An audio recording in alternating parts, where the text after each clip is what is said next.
Hello, my tubies, my Teletubbies, and my angels. This is SheilaTruelove, and today's topic for discussion: why did the narcissist leave you? First of all, we know that having a narcissist break up with you is nothing like any breakup you have ever experienced. When the narcissist sees that you are no longer drinking the Kool-Aid, you know, that Kool-Aid that kept you stuck on stupid, and they know that you see who they really are, and when they see they can no longer manipulate you, they head for the door. And if they're not heading for the door at that exact moment, trust and believe they are plotting and scheming to bail out on you. The narcissist will dump you because you're not giving out the same fuel that you were giving out in the beginning. And the reason why you're not giving out that same support and that same fuel is because the narcissist is treating you like you're garbage. They're treating you badly. So now you're feeling and you're starting to act differently towards them, and they know it. They will try to keep you until they can recruit another target, and then they will discard you. Trust me when I tell you, they will discard you without any warning. But you have to keep in mind, the reason they do these things is because they need people to regulate their ego so that they can feel like they're important. Now, you know he was abusive and you was constantly walking on eggshells around this person. Most of the time, check this out, he saw that you were miserable and they knew that you was unhappy. But when they realized this, they could see that she's not happy. We're arguing more than usual. She's constantly complaining. She's asking way too many questions. Now, when they fully realize this, they feel that it's better for them to discard you because they already know it's just a matter of time before you're going to discard them. So even if you wasn't planning to discard them, they know deep down inside their soul, wow, she should discard me, because if she was doing all these things to me, I know I would definitely get rid of this broad, you know? So in order for them to save face, they will dump you first. I know that being dumped by someone you're still in love with, that can be tragic. And it's a challenge. It really is a challenge for you to try to help heal yourself from this. When you are so used to, and this is why it's so hard for you to heal yourself, because you've gotten used to having this person around you.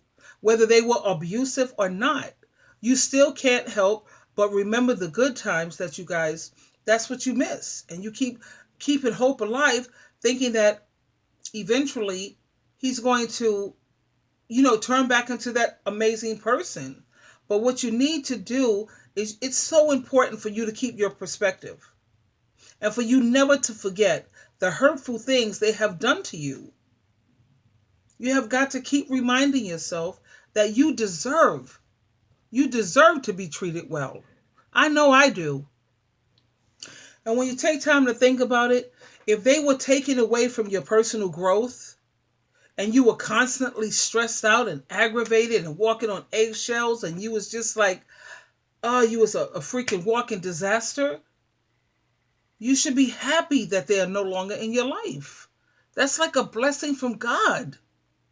That's God's grace.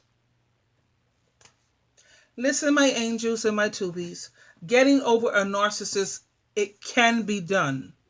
People are doing it every day. Every day you go on YouTube or you go on Instagram, or you may go on Reddit or what have you, and they will give their experience and they will tell you how they got over it.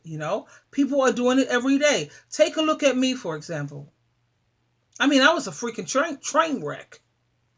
I'm completely over my ex-narcissist. I'm talking about Gregory. Gregory Elliott was oh my God, I've never been hurt like that in my life. And after I had to let him go, and you notice I say I had to let him go, I felt this big hole inside my soul. I felt so sad. I was always feeling lost, and I felt lonely. Trust me when I tell you, I was a basket case. Now, when it came to the other one, my last husband. Oh, please, that was easy breezy to get over him because I didn't let my guard down with that character. Nor did I make any soul ties with him. I just didn't trust him. I didn't. My family didn't really particularly care for him. I mean, they was nice to him, but they kept saying there's something kind of shady about this guy. Everything he was about, he was underhanded. He was shady. I mean, every other sentence out of his mouth was a lie. So I didn't make any soul ties with him because I wouldn't let my guard down. So at least that time, I didn't get caught out there this time. Now think about the first time you got your heart broken. Take time to think about that. See how you managed to survive that? And because you survived that, you can survive this one too. You can survive this. Now, what helped me to get over Gregory was I got myself a counselor who I met with bi-weekly, once every 2 weeks. My son and my daughter were also such a great big help. And I pursued my hobbies. I stayed busy. And the one thing I didn't do is I did not isolate myself. You have to recognize, listen to me, my angels, my tubies, my Teletubbies. You have to recognize how amazing you are. And that you deserve so much better than some abusive, self-serving narcissists. Now, when they see they can no longer use or take advantage of you, they see that, oh my gosh, she's taking off those rose-colored glasses. She no longer sees things as rosy. Or this goes both ways. Once they see you've taken off those rose-colored glasses, they know it's time for them to bounce. That's why they will leave you. You may not know it, but that's a blessing in disguise. What you may feel right now, this is killing me because I feel like I wish I was dead. What you feel like is killing you, this is actually God saving you. They don't deserve you. And by the grace and the mercy and the love of God, thank him so much because you got away alive. So many other people didn't make it out alive. You have got to remember that, my tubies and my Teletubbies, okay? The reason why they left you is because they see they can no longer take advantage of you. They see that you have seen their mask completely off, and now you see what they who they really are. And the only reason why they will try to make a comeback is they're hoping that you have Alzheimer's.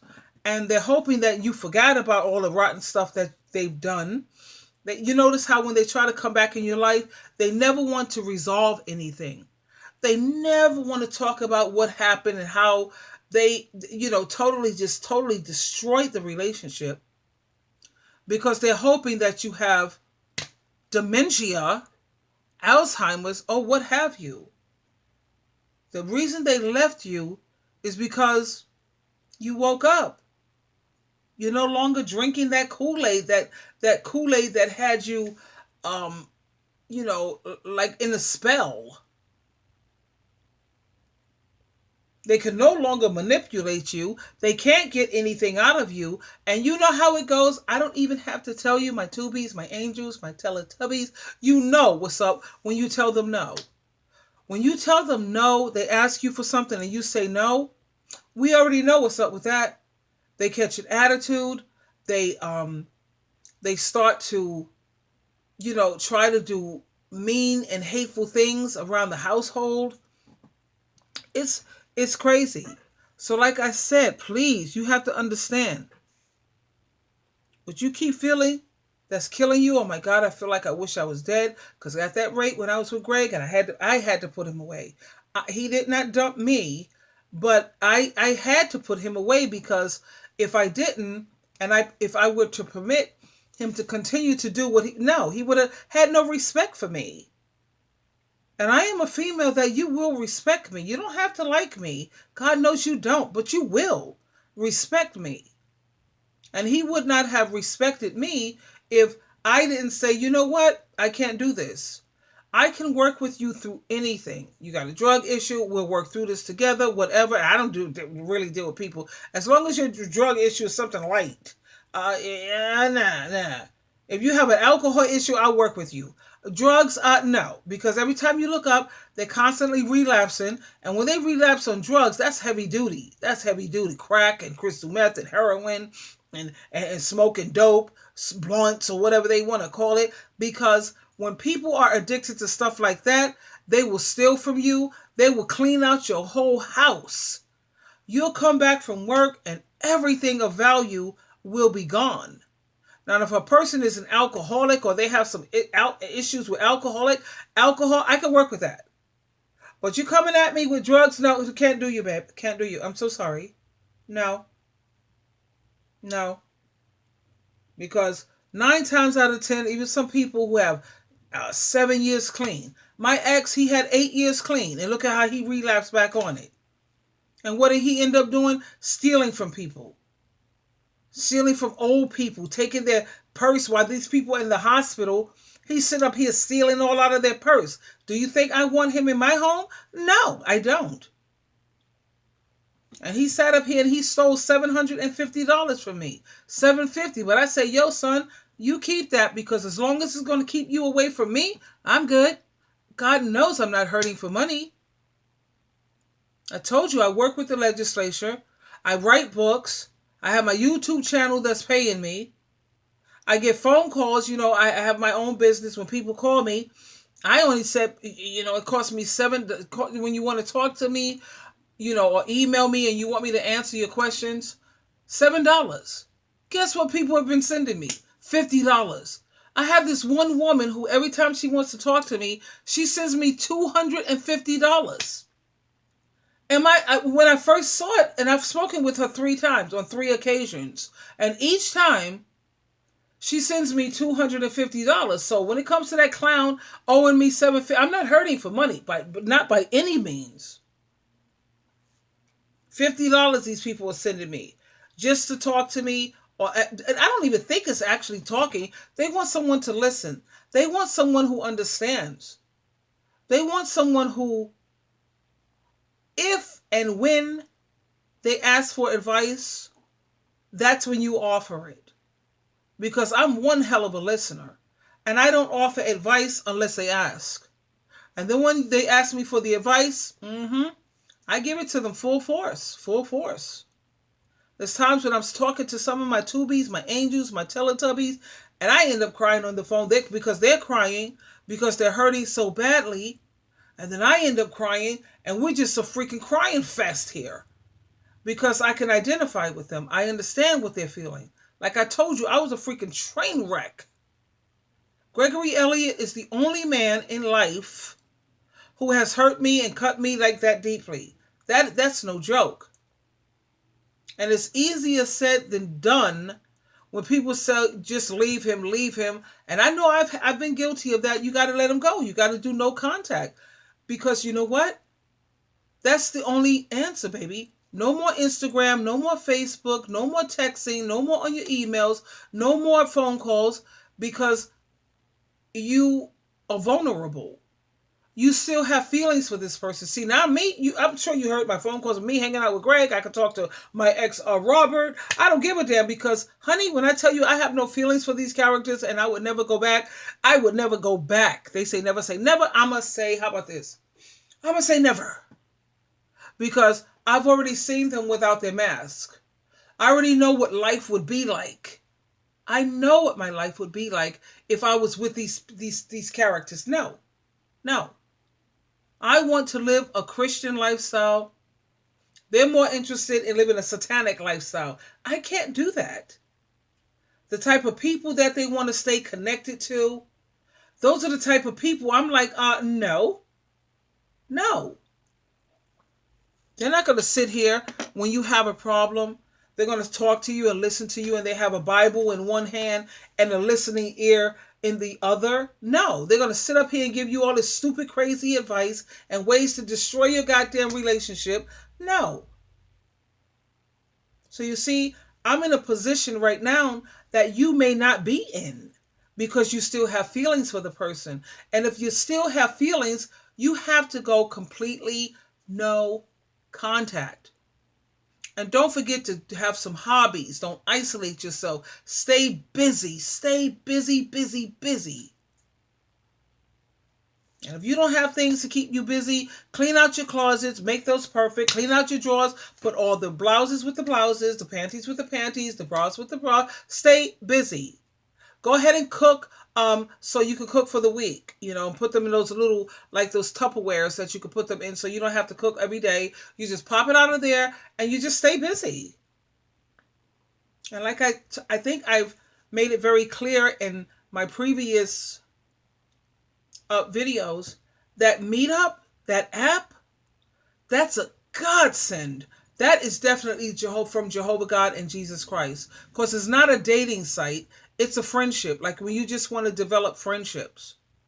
You want to eat out with somebody. You have a group of people that's sitting at the table. And you just like sitting there mingling and talking and laughing. And it's great. And then you might want to go to a movie. You always got movie buddies when it comes to the Meetup app. And don't forget, when it comes to Broadway, I like plays. I like to go to those concerts. I like concerts. And like at the Proctor over here, they have it at the Times Union. You always have a group that's going. And you're sitting with them and you're laughing or you're enjoying the music. And then sometimes you connect with one person. I don't know, your personalities seem to get along. You exchange phone numbers. And before you know it, you always have somebody to call to say, this is my movie buddy. We're going to the movies. I'm going to the movie. Check this out. You want to come? Meet me over there. We at 7 o'clock. We meet. We got movies going on. You don't have to sit in your house and isolate anymore. This is not 20 or 30 or 40 years ago. This is 2019. We are so advanced. Anyway, my beautiful angels, my Teletubbies and my Tubies, this is SheilaTruelove, and you already know what's up. Truly loving you, as I always try to end my videos. You always have a choice. Please, please choose wisely.